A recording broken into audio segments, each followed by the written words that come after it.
Oh no. This whole time, really, really. Oh no. Oh no. This whole time, really? Somebody should have said something. Okay, well, I'm back, folks. I'm back. Well, that's weird. I don't know why that happened. Doesn't matter. I wasted the first 5 minutes of the stream talking to nobody. Welcome, everybody. My name is Ari with FitPro VR. And today we're going to be talking about VR language learning and my experience with language learning. We're going to be talking about my new language adventure that I'll be going on this month. And we'll also be talking to Andrew Dugan, who is the developer of Language Lab VR, which is a VR language learning game. If you've never played it, I highly recommend you do. He is super nice, super responsive. His game, or it's not even a game, it's more like a language learning app. It's an application on the Quest 2 is amazing.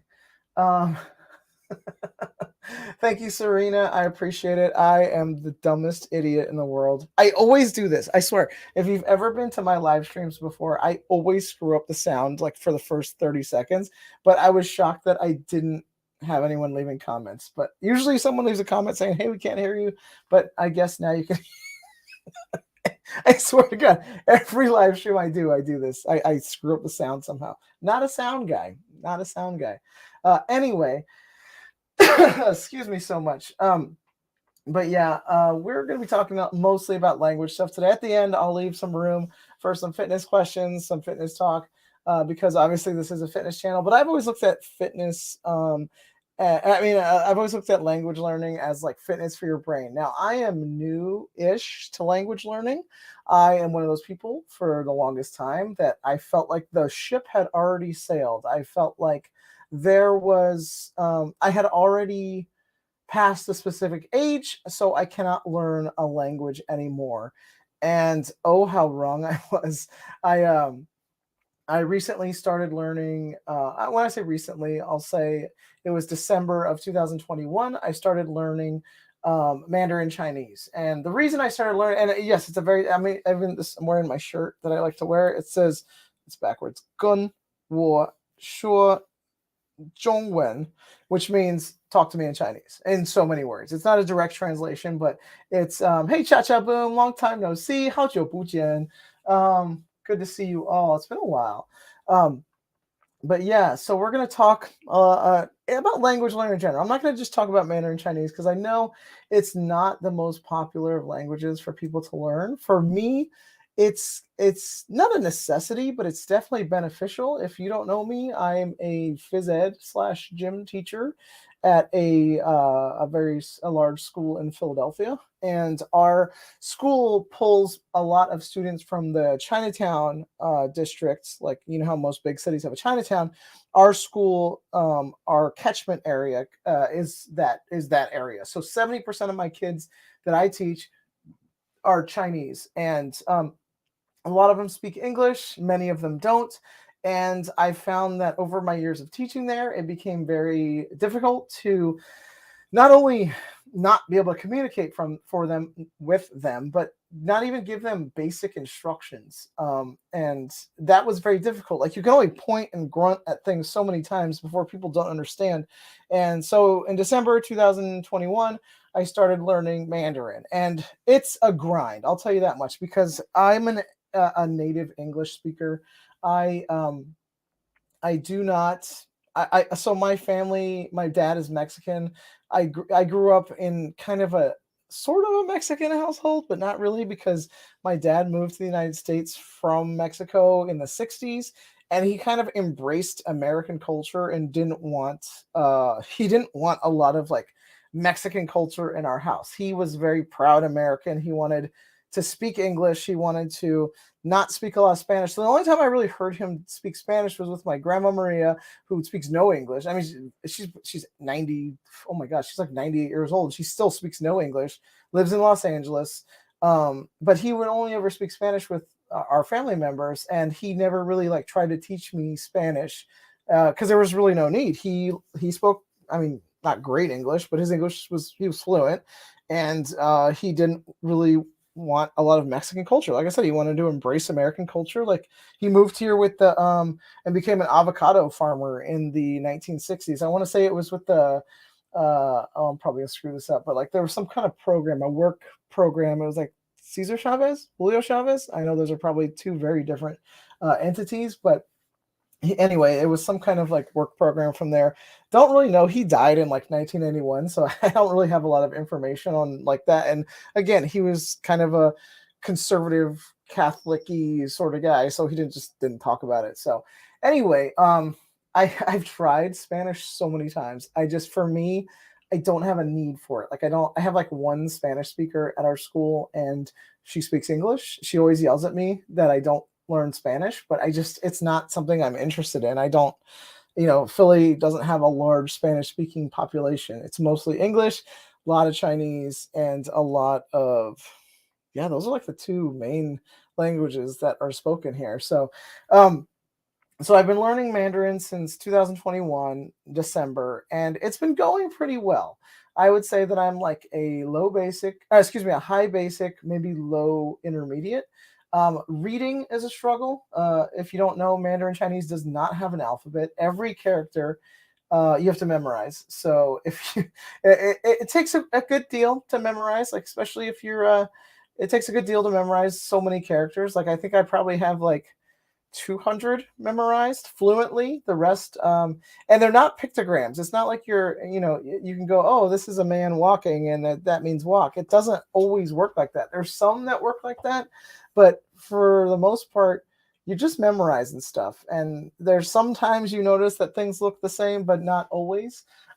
So you can sometimes see that, oh, this one is Dao, and this one is Tao, and maybe they kind of look similar, but maybe they don't always. It can be a struggle.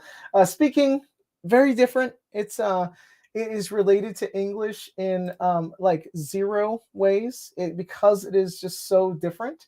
It is phonemically not very diverse. What I mean by that is like there's literally like 15 different sounds, all with a different tones. And I mean, if you've watched my language learning videos before, you've probably heard me talk about this.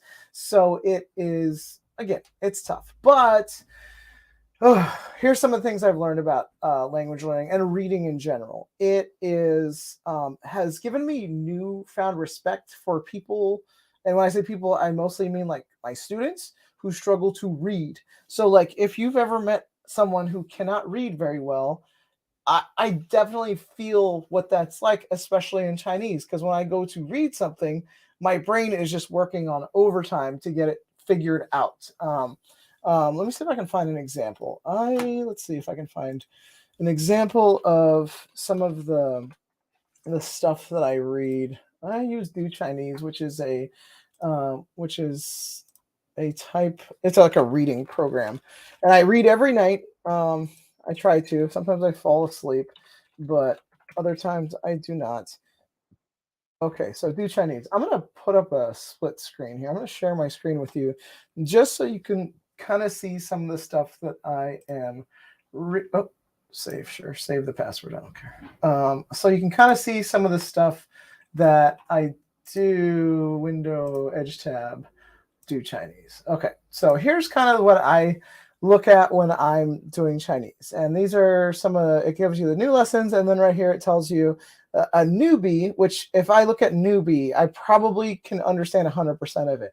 Elementary and intermediate, that's kind of where elementary I can understand probably like 90%. Intermediate, the sentence structure starts getting a little bit tougher and it becomes hard. So let me show you. So I click on newbie, and then here's the other part is like long xiao xi. That means cold xiao xi study. I don't know. But anyway, that's somebody's name, and it's again. Let me show you. So let's read this. And then you can see you can turn on. This is called pinyin.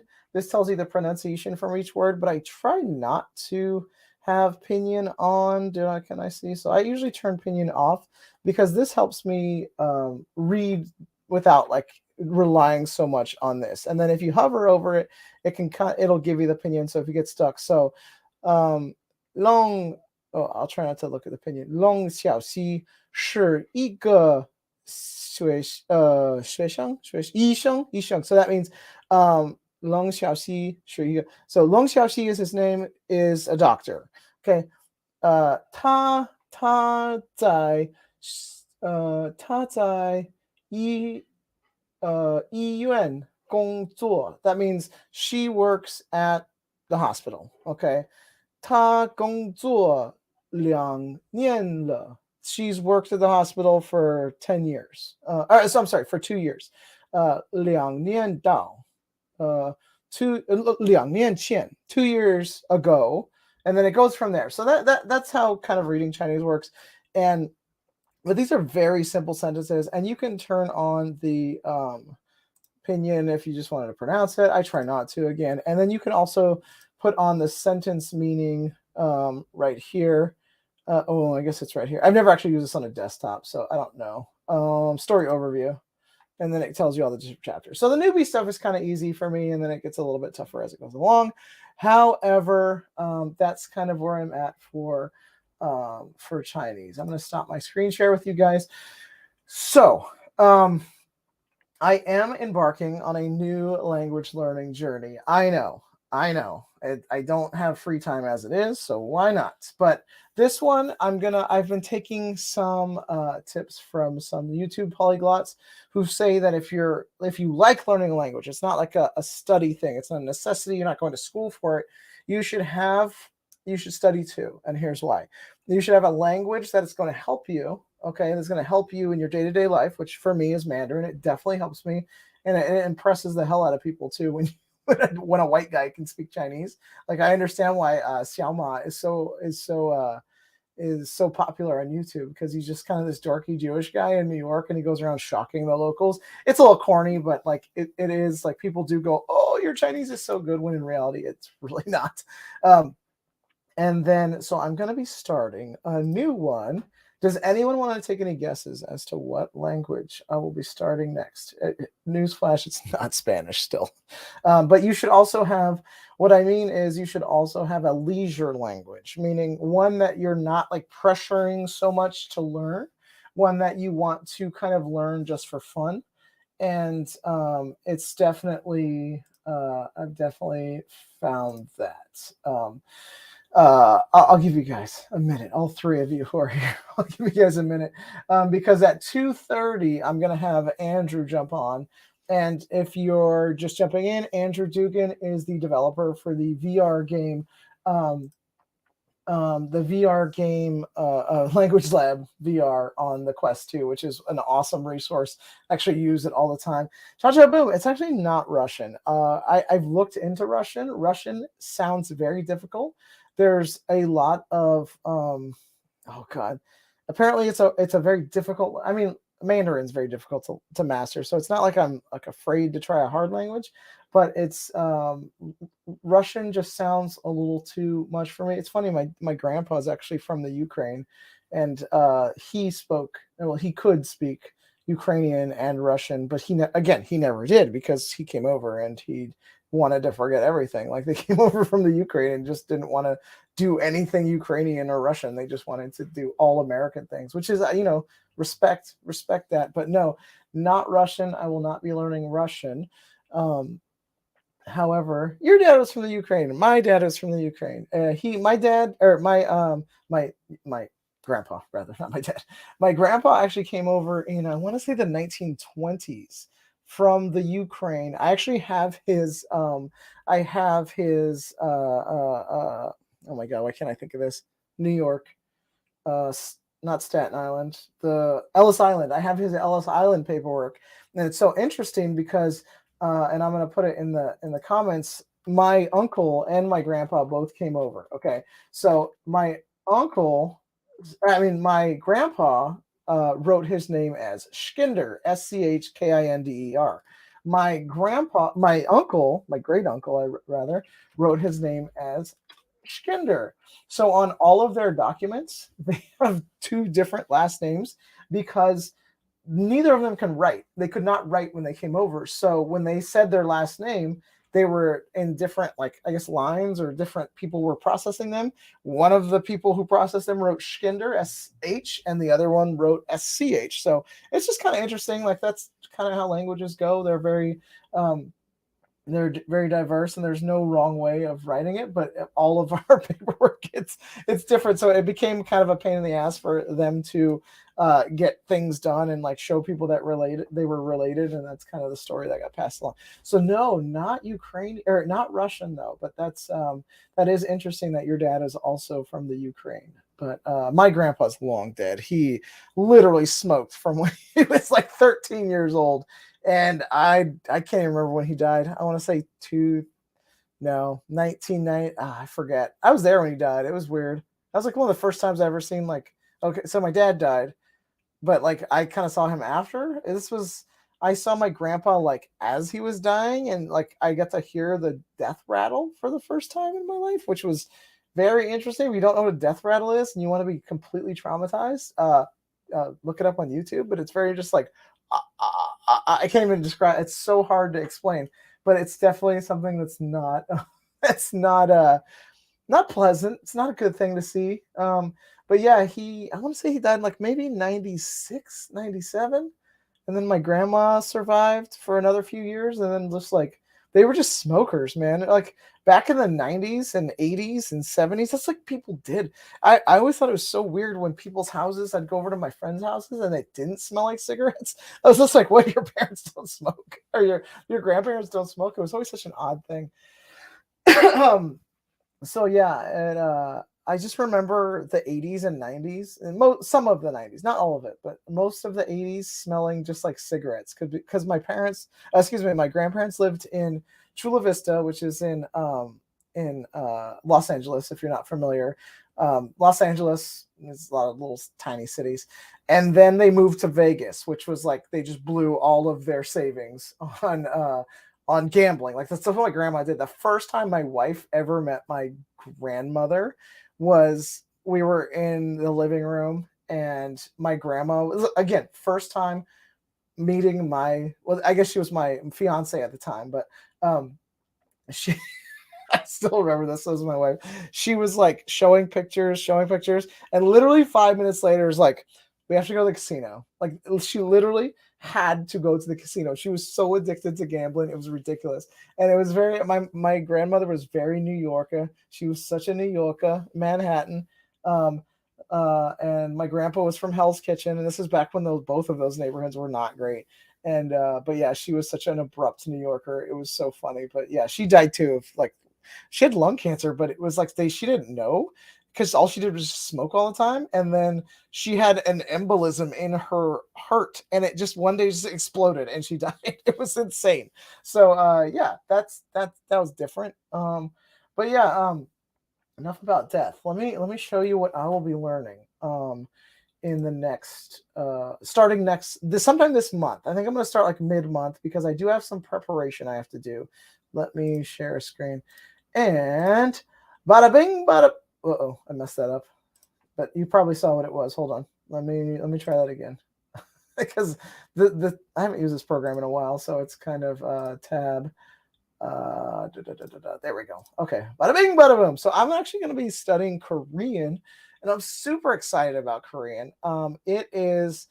So I actually lived in Korea for a year, back in 2001 to 2002. I was in the army, and my first duty station as a young 18-year-old man was in Dongducheon, Korea.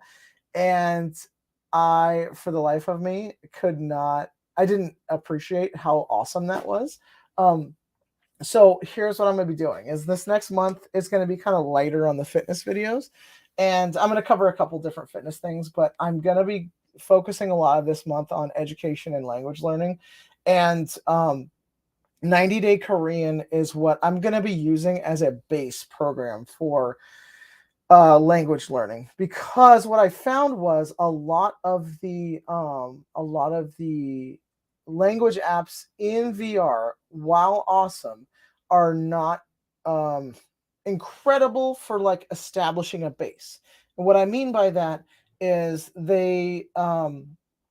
they teach you a lot of vocab, but there's like certain things about learning a language that you just can't pick up on a VR thing unless you're working with a tutor on like VR chat or something, which a lot of people do. I don't. I need to see. I have a tutor that I see on every Saturday. She's awesome. I'm going to show you some of her videos later because she's a YouTuber that I found, and like I'm just like, oh my god, your videos are amazing. Can you tutor me? And she's like, yeah. Um, but I'll show you because like a lot of people can understand her even if they don't speak the language. But I'm going to be checking out Korean, and here's why. Um, I so learning Mandarin was great because I started falling in love with like Asian language and like a lot of this because it's so different from English. I love that, and again, probably why I can't get into like Spanish or French or Portuguese is because it is very similar to English in a way, more so than like an Asian language. But Hangul, which is actually the name of the alphabet here, I like Korean because it has an alphabet. Oh my God, so helpful. Mandarin doesn't have an alphabet, but like here is you can see they have letters. You can read words without having to memorize them. It's so amazing. And I've actually started some but this is the program. So this apparently is the program to learn Korean with, which is like how I want to do it. I don't want to. I've been using a little bit of Duolingo just because I'm trying to get the alphabet down first. I feel like it's going to really help me if I can memorize the alphabet, which I mostly have. There's a few kind of aspirated consonants that I don't have yet, but it's this is the base I'm going to be using. But with this base, I'm going to be I'm not moving to Korea. Been there, done that. I was actually stationed right about there. I worked on the border of North and South Korea. It was kind of nuts. But I like. Do I like K-pop? Not really. Is it okay? It's okay. My students love K-pop. It's okay. Blackpink is kind of cool. My son loves Blackpink. That was the first time my son he watched a Blackpink video and he's like, "Oh, they're pretty." My son is like second grader. I'm just like, "Yep, yes, they are." Friendship and dating? No, not dating a Korean girl. Love of Korean culture? I like it, but I guess the reason is just like I do like not K dramas, but I like all of the Korean Netflix shows. I'd like to travel to Korea eventually. I have one student who is Korean. She speaks perfect English, but I interact with her mom a lot, who also speaks English. But her mom's just been like, "You should learn Korean. You should learn Korean." So I'm learning Korean, and I'm excited to take this 90-day Korean, which it's not learn Korean in 90 days. Basically what the program is, it's broken up into 4 90-day modules that help you along the way, and each module gets you a step closer and a step closer. So I'm going to be buying, and I never do this, but I'm doing it today, or not today, but this month, is I am going to get a 1-year subscription to this, and it's like $428, and I'm like, okay, if we're spending that kind of money, we're gonna stick with this. So I'm gonna use my 90-day Korean. I'm going to be using the VR app because the other thing is I'm at a place in Mandarin where I'm not so focused on like studying grammar and learning as much. Like my Mandarin stuff is a lot of like I can kind of coast now, if you know what I mean. Like so I can learn now through reading, I can learn through TV, which I don't actually like a lot of Chinese TV. Andrew is here, just so you know, everybody. I'm going to finish this thought. He's in the waiting room. I can see him, so don't pick your nose, Andrew. You guys can't see him. But I'm gonna have him jump in just a moment here. But I think this is the one. I'm gonna be starting Korean this month, and I'm super excited. I've been doing Duolingo, but not a lot. I've just been doing Duolingo to learn the alphabet, and I feel like if I get the alphabet, it's not called an alphabet. I forget what it's called.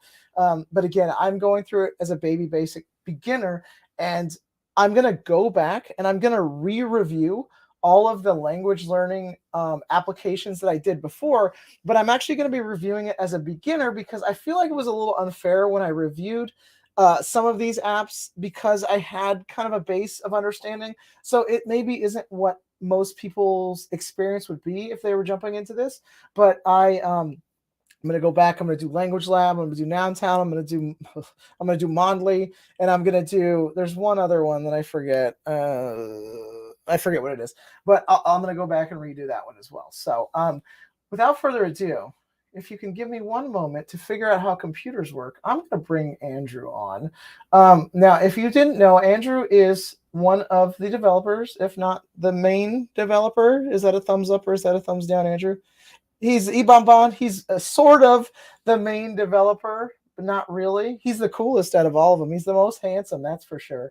Out of all the developers on Language Lab VR, it was one of the first experiences I had with language learning in VR that wasn't Mondly. Mondly was kind of the first one I think most people had, and I fell in love with this program. We're gonna watch some of it, and but yeah, we're gonna talk to Andrew today, and uh, without further ado, here he is. It's Andrew. Let me fix this. Hi, Andrew. How are you, sir? I'm doing well. How are you doing, Ari? Good, good. Where are you? I have to know. Where are you? So right now I am currently in Mexico City. Oh, Mexico City. Very nice. That is Yeah. never been to Mexico City. Been to Guadalajara. That's where most of my family lives. I go to Tulum every year for spring break. Can't wait to go again this spring break. So good. But yeah, Mexico. So why are you in Mexico City? If you don't mind me asking, you're very white to be in Mexico City. Yeah, right. So I'm in Mexico City because it was me and my brother. We started this company and we wanted to save some money so that we could put all of our excess money into the app and Okay. and outsource some of the development, things like that. And so we started living in different places overseas. First place we moved to was Istanbul, Turkey. He lived there for about a year, and I stayed there for about 3 months. And then I came down to Mexico City. I think just building a language learning app, it kind of helps to be around where everybody is pretty much learning a second or third language. A lot of people are multilingual, and so Yeah. it gives good feedback and it's a good experience. And then we're studying languages on our own as well. So Oh my yeah. God. That sounds so intense. That's I felt like my language learning like process is intense, but I think it's so awesome that you can kind of move, we're gonna go to Turkey, we're gonna go to Mexico City. Do you have plans to go anywhere else after this? I think I'm actually going to be coming back to the US here for the while Ooh. next week. Where So where in the US are you coming back to? I'm going to go back to, we're both from Oregon. So I'm going to go there and visit some Ah, family for the while. And then I think I might actually move down to Austin. I've heard some good things about Austin. So yeah. I've heard some things about Texas. I'm good, maybe. Well, I don't know. Austin, I hear, is like the oasis of Texas, but you know, um, Oregon's beautiful. We've gone to Astoria a few times. That's That's it's where I'm such. from. Is Yeah. it really? Yeah. Yeah. Oh Yeah. my goodness! Yeah, we Born and traveled up raised. there a few. Really? Oh my God! I would kill to live in Astoria. It's so beautiful. And for those of you who are not familiar with Astoria, it's where The Goonies was filmed. It's where Kindergarten Cop was filmed. And it's one of those towns where, like, you ever watch a movie and you're like, oh, this was filmed here, and you're like, oh, really? Astoria looks exactly the way it looks in all of the movies. It's Yeah. so cool. And yeah, it's been years. I want to say it's been like 15 years since I've been to Astoria, but I have some in-law family that's in the Oregon, Washington area, and man, that's a beautiful part of the country. Why you would leave that for Austin is beyond me, but so welcome. Thank you for coming in today. I know you and I have talked quite a lot since I found Language Lab, but like what was your inspiration for Language Lab? Because it really is a really cool program. And I want to watch some of it and go over like some of it with you. But what inspired this whole thing? Yeah, absolutely. So I was a teacher for a long time. I taught in China for a lot of years, probably 8 years or something like that. I first moved into China in 2012, and then I opened a school there with a friend of mine in 2018, Wow. before COVID. And so and I basically found that the best way to teach kid beginners or of any age pretty much is to create an environment, a classroom environment where you have the target language only. So from day one, only teaching English. I don't use any of my Chinese in the class as much as I can. And then use very, very simple words in context that the students can understand without having learned the language before at all. For example, there are these exercises called total physical response exercises, or TPR, where you use a lot of props. Maybe you'll have like a toy man and then like a toy horse or something, and you introduce them and you say, man, horse, and then you demonstrate some actions with them. Like, I put the man on the horse, and it's very, very simple, and they can understand it because they see the pictures. They can understand what you're saying. Even though they've never heard the word man or horse before, for example, and then demonstrate some actions with it. Give the objects to the students, and then tell them to do things with them, like put the man on the horse, make the horse run, things like this, and then continue to add more objects. Keep telling them to do things. Give them an elephant. Introduce the elephant. Put the It's man on the scaffolding. elephant. I mean, that's just good teaching. It's scaffolding. You start with small stuff and you build, and by the time you get to the end of it, you're like, holy shit, I know all this stuff, and I didn't even realize I was learning it. It's Yeah. scaffolding. It's awesome. Yeah, absolutely. And it's basically the same way. I mean, we teach kids, right? It's when you've got a child, you're basically just playing with them and giving them toys and then telling them to do things with toys. And it's incredibly effective. And it's kind of the way our brains are wired to learn language in the first place. It's the way we all learn our first language. And so but it's really difficult to do this with a large class, with a large number of students, because it takes a tremendous amount of patience. It takes a lot of energy. You're taking turns with every student. John, put them, you rah, rah, rah, rah, rah, telling them to do things. And then Sally, and if you got 30 students, you have to have you basically have to have the patience of a parent. And if you have 30 students, it's like you're a parent with 30 kids. Oh, trust me. I know how this works. I know how Sure. Having 25 to 30 kindergartners in a gym works. It's like trying to get a bunch of cats to follow directions. Yeah, I know. Yeah, absolutely. And so we wanted to find some way to automate this process, the whole, just the TPR exercises and the scaffolding, as you mentioned, with real objects. And so we brainstormed a lot, and we tried to figure out if it was going to be possible on computers and flat screen, like phones, computers, flat screens. We experimented a little bit. But then we started playing around with VR, and we realized VR, it's incredibly easy. Like, it's basically what VR is built for. It works incredibly well. It's so easy to take a man and put it on a horse and do whatever, and then it's very easy for the app to know when the person is successful in doing that particular task. You can have unlimited tries. The app is infinitely patient with them, and so Which yeah, I am definitely not. So right, put the man on the freaking horse. Right. Yeah, and so we built a demo, and then we started building out the full app, and that's kind of where we're at now. And it's funny. I love, and here, I'm going to share something with everybody. I'm just going to show the trailer for Language Lab. Sorry. Like I said, I have like monkey brain, and it doesn't always process two things at the same time. So I want to share the Language Lab trailer here. And I'm going to stop and start a lot, and I'm going to do the talking here because I know you've seen this trailer a million times, but I want to let's see it. Hopefully everyone can hear this. Can we hear this? Can you hear that, Andrew? Okay. Yeah. Well, let me start there. Hold on. I'm already going to stop this thing. This already is a strength right here. The fact that I speak English, or I speak Italian. That's Italian, right? No, that's Mexico. No, we call it Mexican. That's what it's called. Okay. I speak Mexican. I speak French. That already is a strength, because I noticed, and when Nountown came out, it's only English. And while there's reasons for that, this right here is the thing that a lot of people have been clamoring for, is that they want to learn a language from a different spot. And then I want to learn, and there's so many languages here. I couldn't get over how many were available on Language Lab. Okay, I'm going to continue. Pongo la cuchara en la taza. I'll do it first. Oh, there we go. Pon la cuchara en la taza. Taza. Cuchara. Pon el tenedor en la taza. Like right there, that for anybody who doesn't speak Spanish, they've already learned what exactly is going on. And I don't speak Spanish, so I can't tell you.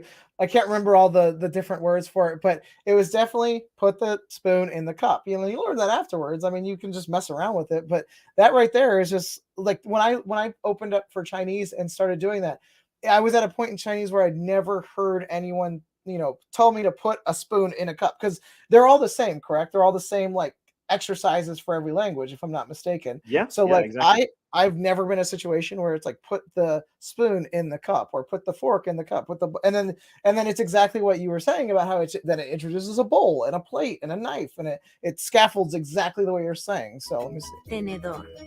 Taza.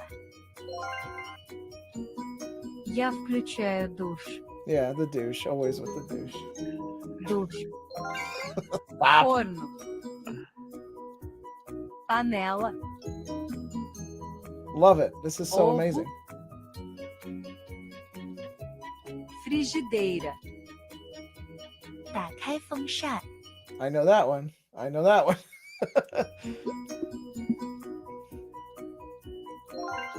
关掉风扇。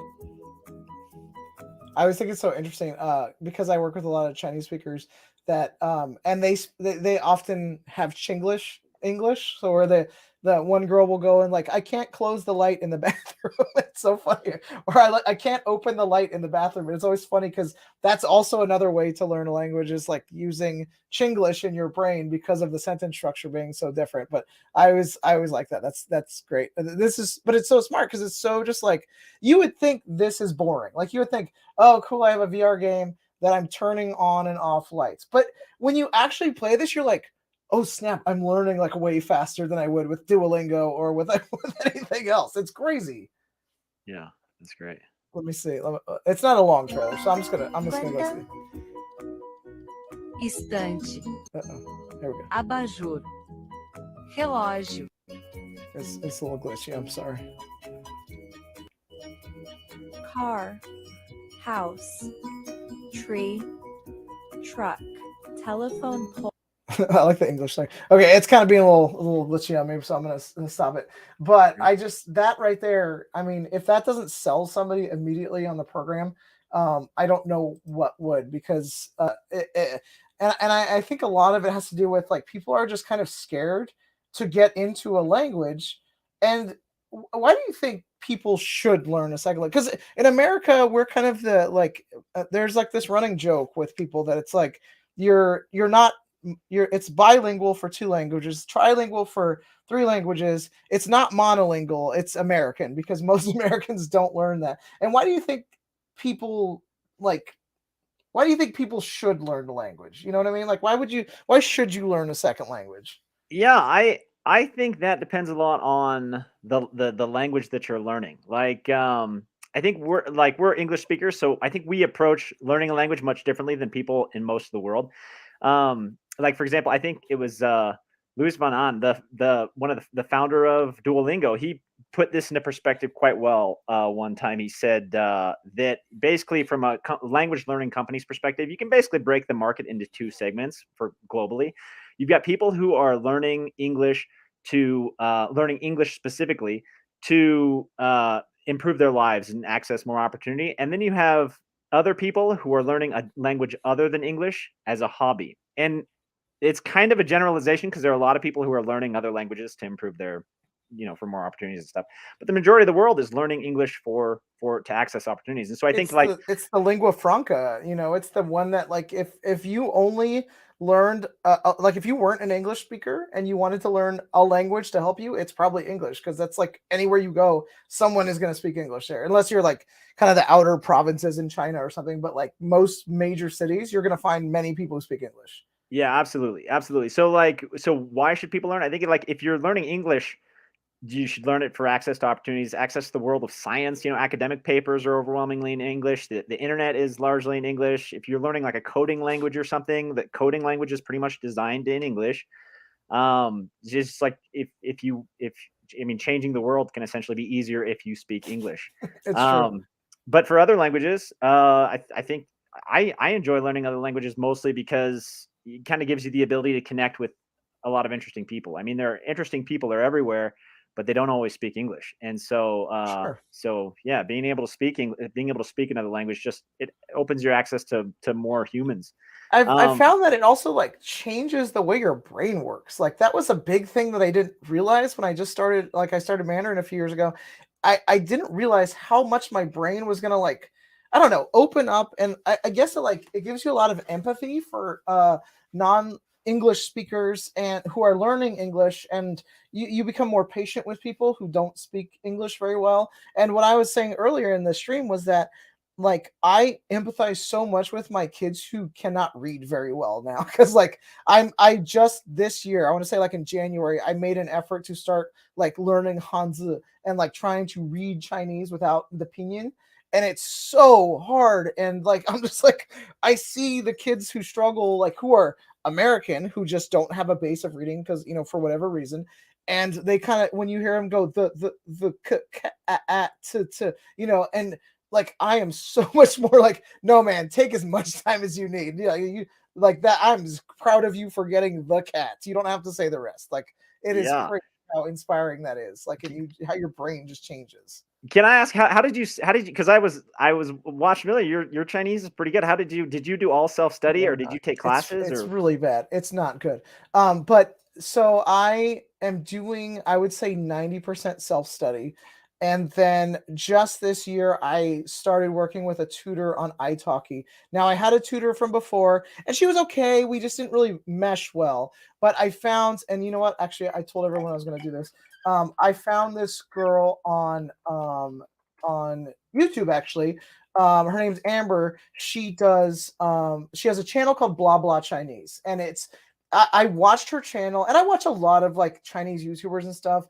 And she does a lot of what, like how you were talking about. Let me see if I can pull up this thing here in a way that makes sense. So this is my tutor, and she does a lot of editing on her videos to kind of help you understand. Like you listen to it 3 times. You listen to, and I did this anyway. You listen to her talk about the story, then you go back and you watch the video, and then you listen to it one more time without it. Let me see if I can present her, because she's so funny, and I understand what she's saying, so which can be difficult with a lot of Chinese speakers, especially as an American. And that's not their fault, it's my fault. But so let me show you. This is Blah Blah Chinese. I wish she had more subscribers. She deserves way more. Let me show you. 我30岁，我是男的，我是男的。不问可能答。第一单元，第一部分。你好，我是钱钱。我是 Bruno Mars 吗？不是。 So you kind of see, it's kind of similar to what you're doing, like where it's like, I don't know. Well, I do. I mean, obviously it's kind of basics, but like if I'm just learning, I don't know what she's really saying until she goes, "Oh, well, sure, Bruno Mars, ma, sure." Like she's pretty, like you get it a lot quicker. So I reached out to her and I was like, "Yo, can you please tutor me?" So, and her prices were a little bit pricier than everyone else, but it's so worth it. It's so worth it to have like a tutor who can present in a way that makes it. And literally all we do is like talk for an hour. And if I have a question, like you forget how, like you can self-study all day long, but after a while your brain is just like, when you're actually in a conversation, you're like, oh, I don't understand how to say, such and such. So she kind of helps along the way. But yeah, my Chinese is not great at all. So, but I appreciate the compliment. That was very kind of you. But I mean, but like Cha Cha here was saying, here, I'm going to show that. Cha Cha is one of my favorite people ever. She's in like all of my live streams. She says, I wish in the US they taught a second language in a school from kindergarten when kids can absorb more. Now, I want to say that because that's actually not true. Am I right? And if I'm right, please take it from here, Andrew. I think you're right. I don't think there's a big difference in age when acquiring a language. I think that the main reason we think that is because kids and adults are in different environments when learning a language. Let's say you have a family of immigrants that moves to the US. The parents are oftentimes working around other people from the same diaspora. If they're Japanese, they're working with other Japanese people. The kids are going to school. They're at recess playing with other kids, speaking English the whole time or hearing English more so, getting all that input. And I think that's the main reason kids learn. I mean, you agree as well? I agree. And here's one of the things that I found, like, because I firmly believe that for a long time. I'm 40 years old. So I believe for the longest time, like, oh, my brain just isn't elastic enough to retain a language as much. And what I found was we're actually now better at learning. Because if you think about it, okay, I don't know if you have kids. I have 2 kids, but like when you think about how kids are learning a language, my daughter is just now she's a year and a half, and she's like pretty smart, like a little over a year and a half. She's pretty advanced as far as vocabulary goes. She has about like 20 to 30 words, which is crazy because my son didn't say his first word until he was 2.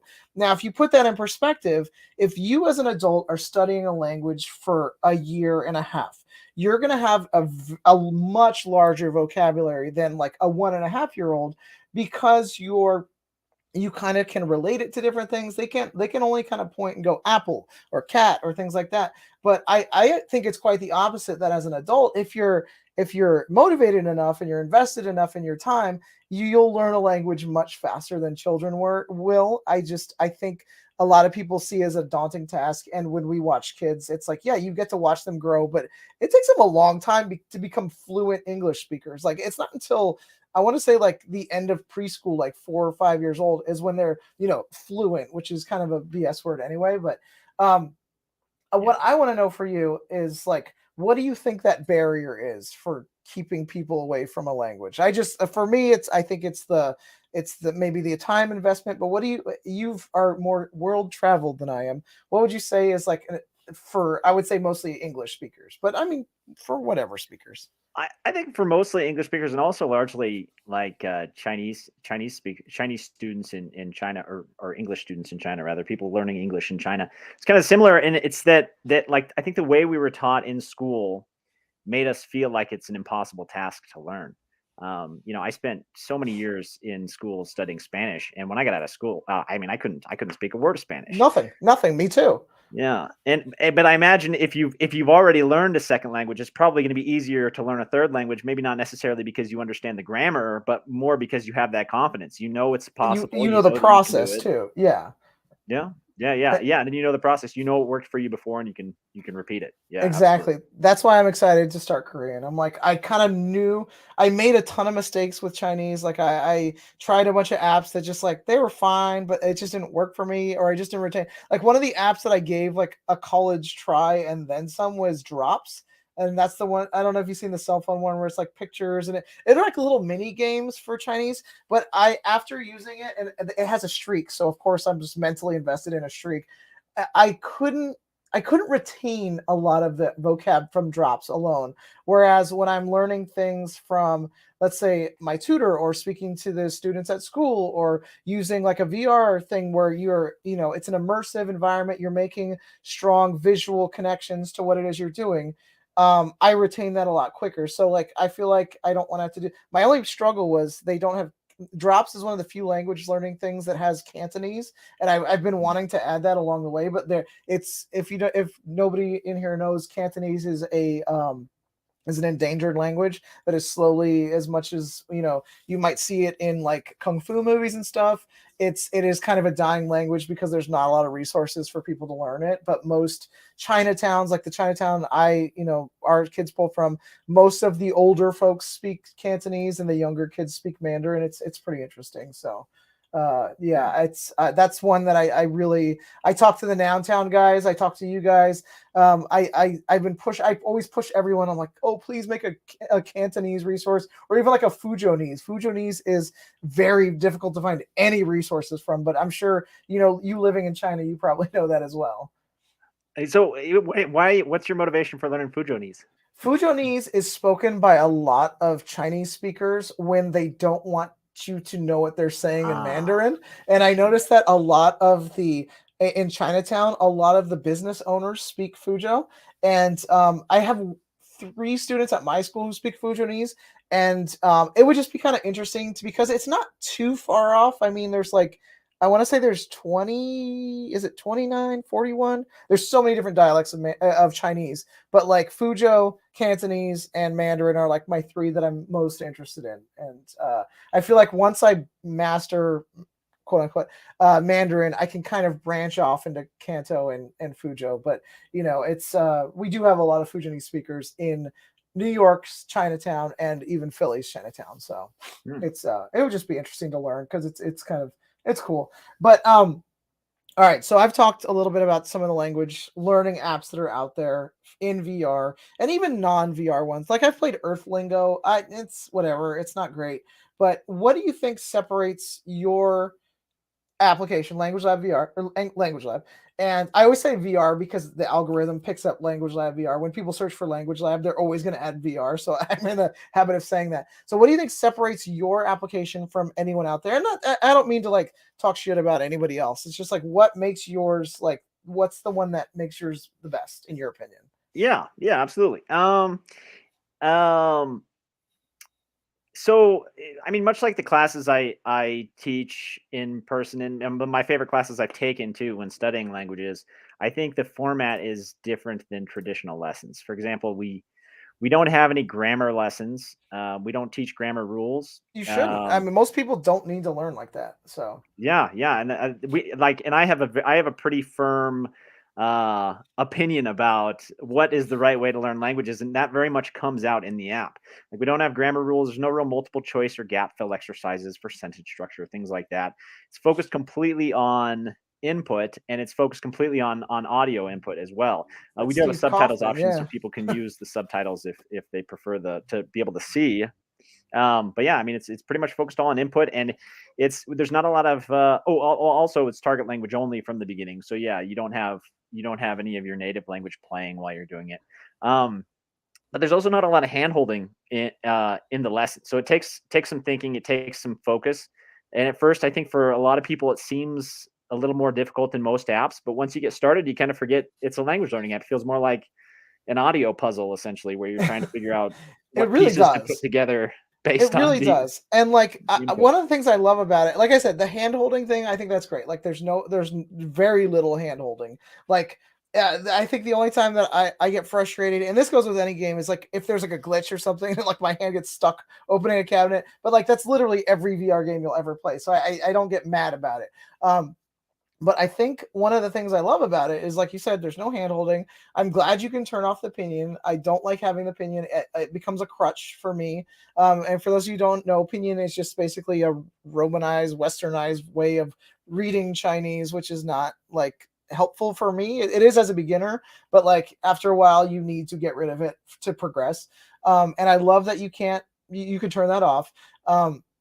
And I just love that even going into it today, I'm not a master of any of it. Like you said, it's scaffolds. You can go through it. And once you get towards the end, when you're like in the bedroom and you're taking the laptop and putting it on the bed and stuff. And while that might seem like, yeah, are you ever going to take a laptop and put it on the bed in Chinese? Probably not. But does it help your brain think in a way that like, now I know how to put the thing on the thing without, I mean, Chinese is a little bit different because it has the why can't my brain think right now? The like eat your mouth, ika, what am I thinking of? Yeah, like count words, I guess is what we call them, I think. Measure word. That's Measure what it word. is. There you Like go. it's That's a what it is, measure yeah. word. Like Chinese has so many of them. I guess that's the only that's tough. But that again, that's just from experience. But yeah, now, Language Lab is so much fun in that regard. Is that there isn't a lot of immersive language applications out there. They're just not. Like one of my least favorite is Mondly because it's just too like quiz based, and it's like there's too many multiple choice things, and I'm just not a fan of multiple choice. Just let me struggle. And I feel like a lot of people, if they're jumping into the game, are scared to make mistakes. My son is going through this with math right now. He does not like math. He is not great at math. He's like me. He doesn't have the math brain, and he gets so frustrated when he can't figure out a problem, and he gets mad at me because I won't tell him how to do it. I'm like, no, you need to make mistakes. How you make mistakes is how you're going to learn. And I think Downtown. Oh my God, I have so many apps open in front of me right now. Look, every app in front of me open. Language Lab is like one of my favorite ways to do it because of the not hand holding. I think that absolutely is a strength. But if I think we talked a little bit. I have my list of questions in front of me. I'm going through that. If I was going to start a language learning right now, okay, I want to learn. Let's say I want to learn Spanish because I don't know any. That's not true. I know a little. Let's say I want to learn Russian, like Cha Cha Boom mentioned earlier. Where should I start? What do I do? Yeah, I would say to find compelling, interesting, and these aren't my words. This is just from lots of research. I've the best advice I've ever heard, and I think the thing that works the best for across the board for just people in general, the human brain, if you will, is to find compelling, interesting, comprehensible input. Find anything that is 100% in the target language that you can understand from day one, from the very beginning. That's interesting enough for you to keep doing it, and then just continue to expose yourself to more and more difficult stuff. Absolutely. I That's like to that focus. Steve who is that? That's like Steve Krashen and Steve Yeah, Kostner. Stephen Krashen. Yeah, They're all about that. Yeah. completely. Yeah, and Stephen Krashen's one of my heroes. I mean, He's it's awesome. He's so so much of cool. what we build is based off of the natural approach and the input hypothesis and all that stuff. Yeah, and it's funny because it seems so simple, but it's not a common method. Most people are so Yeah. focused on grammar lessons and vocabulary sheets and hear and say exercises. But I feel like there are more resources out there every year. One I use a lot for Spanish is a YouTube channel called Dreaming Spanish that Love they it. have. It's very similar to what you just showed. It's all like just stories or telling you stories only in Spanish, and it's great. And yeah, I mean, aside from language lab, that's what that's what I would do. But like, at what point do you think it's appropriate to like start putting language lab? Like, let's say I'm interested in language lab, but I if I jump into it, I understand nothing, and I'm not really retaining anything because it's not like I'm just not there yet. What would you suggest people do before like jumping into your app? Should they know, some of the basics? Hello, how are you? Or do you think you could jump into it at any time? It's what do you say? I mean, I think our ultimate goal is to have it so that language lab can be a day one to like a B1 level. I Okay. I don't think our solution in its current form will be like a advanced uh, level option, but the idea is to try to get people used to hearing and understanding and just be used to that. I think one of the hardest things for me, like when I was studying a lot of Chinese, when I was studying Chinese in university, and then I get to China and I'm hearing so much Chinese and it's so quick and I'm not used to listening that Yeah. my brain just does not comprehend as Oh well. yeah. And so we kind of built the app that I thought would be most useful for me and my students, even at an earlier level, even at a lower level. Yeah. Now, of course, like reading is still useful. We don't teach reading. Greetings, things like hi, hello, how are you? We don't. We have some small things in there, but it's not part of the main lesson course You right learn now. that like from anywhere. Like that's not something I feel like you need to be taught anyway. You'll learn that, and like it can be so colloquial anyway. Like nobody I know says ni hao. Nobody says ni hao. Some people say it to me because I know I'm learning Chinese, but like most of the time, like when I see a kid, I say "你吃饭了吗?" "你吃饭了吗?" Yeah, Like sure. we say, and in Chinese that means "Have you eaten yet?" And that's kind of the greeting is like most people in English don't say hello, how are you when they see each other. It's just kind of this. It's similar to that. Just Yeah, like, hey, what's up? How's it going? yeah. That kind of stuff. And I agree though that And like it's so that's funny to different talk. translate like how's it going to non-English speakers. They're like, so what is this greeting you say? And it's like, how's it Bro, going? It one literally time, means no, even with not non-English speakers, I was at a bar once in Sacramento, and there was a Scottish or Brit Irish somebody from Europe who spoke English. I want to say he was Irish, and we were in the urinal, and he, of course, it's weird. He was right next to me, and I just kind of looked at him, and was like, "How's it going?" And he's just like, I don't know how it's going. Where's it supposed to be going? And like even as an English speaker, it wasn't a colloquial greeting that he was used to. So yeah, obviously, if someone comes up to me in English and goes, "Hey, have you eaten?" Like my response is gonna be like yeah, like this morning. Like it's so interesting. And yeah. one of the things I learned in China is, or not in China, but like from Chinese speakers, now that COVID has been like such a thing there, and they're just now lifting the I guess like the lockdown stuff, as people are saying "ni yangolama," which means "are you positive?" Like "are you COVID positive?" And that's become kind of a modern colloquial greeting in certain higher populous areas of China. "Ni yangolama." Like it's funny because I learned that, and I said that to one of the ladies who's like affluent. She's from Sichuan, and she's one of the people at work I practice with, and she's like, "What?" Like, why would what? But like again, she's a Chinese speaker, but it's not colloquial. So I totally agree with that. It's like you don't really need the basics. You need to understand how the language works, and Language Lab gives you that opportunity to get stuck in there. Like what people always talk about, I need to go to an immersive language class where I go to, they have these, at least they had these back when I lived in Sacramento, is you could go and just spend 6 hours a day in a kitchen with somebody and learning. They wouldn't speak English at all unless there was like an emergency or something. But like that's kind of what you're doing though, right? Yeah, absolutely. I mean, so much of our main goal is to basically try to create the kind of environment you might have if you go move to another country and live with a family or something that doesn't speak any of the target language. And really, I think that there's a brain change too when you go through that kind of experience. Like when I'm here in Mexico City, I live I live around a lot of other English speakers, and so we speak a lot of English. And when I'm studying Spanish, for some reason, I feel like there's this mental barrier that doesn't open up to receive the Spanish as much. But I went down to Colombia for a month, a little over a month, and I lived in this house where it was only Spanish speakers, and Okay. it was like my brain absorbed the Spanish so and it much just better. turns, right? Yeah, it was crazy, and I think it's because your brain naturally sees what it needs, and it sees that, okay, I need the Spanish, I need to be, and that's kind of the environment we're trying to create in Language Lab. It's where it's like there's no, you don't have the floaties to keep you afloat. No, you have to swim. You have to. Bro, English is such try a to understand. floaty though. Like I've heard that a lot of people, and I've never been to Europe or anything, but a lot of people that I know who speak French and they speak it at an okay level, like I would say like a B1, or I don't know what they use for that, but like to measure that, I guess it's B1.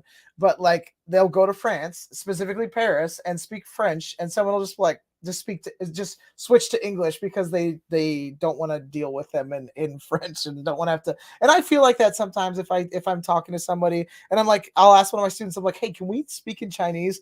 And they're just like, Yeah, but yeah, like but when you're in that environment and you have to do it, that's how my students learn too. They're just like, they're in America, they have to learn English. It's not a choice. yeah, absolutely, and I think that's probably a good point as to why we find it difficult to learn other languages in America too, because everybody just speaks We English. just Yeah, we don't don't need have the it. need. We don't need it. Like it's tough, but like I was saying, English is literally the lingua franca for the world. And while that's kind of good for us, it kind of sucks for people who want to learn a new language. And as technology progresses, it's going to be even less and less necessary to learn language as we have Chat GPT getting better, and like even Google Translate is pretty damn good at translating. Like it used to be not so great, but now it gets it, and it's becoming less and less important. I have a girl at my school who's oh gosh, what can I think of it? Farsi. She speaks Farsi, but Okay. I don't have to. She'll just like go to Google Translate, type something, and just hold it to me. And I'm like, that's not going to help you at all. But when she needs something, that's what she has to do. It's gotten so good. But I really appreciate you coming on the show today, Andrew. It's been so good to actually meet you in person and talk to you about Language Lab. I'm going to drop a link to Language Lab VR in the description below. So, any final thoughts? What's next for Language Lab? What should we look forward to? Yeah, so we've got a lot of exciting stuff in the pipeline.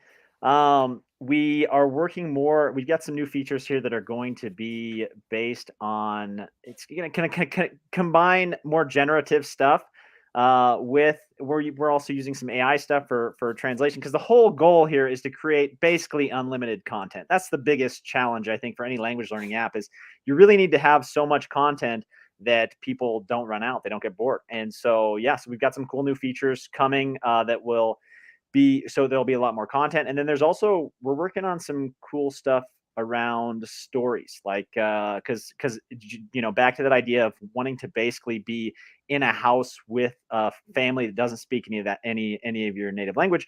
We want to be able to have a situation where you're actually in that experience with different characters, and they're asking you to go with them to the grocery store and get stuff so they can cook something, or so that they can.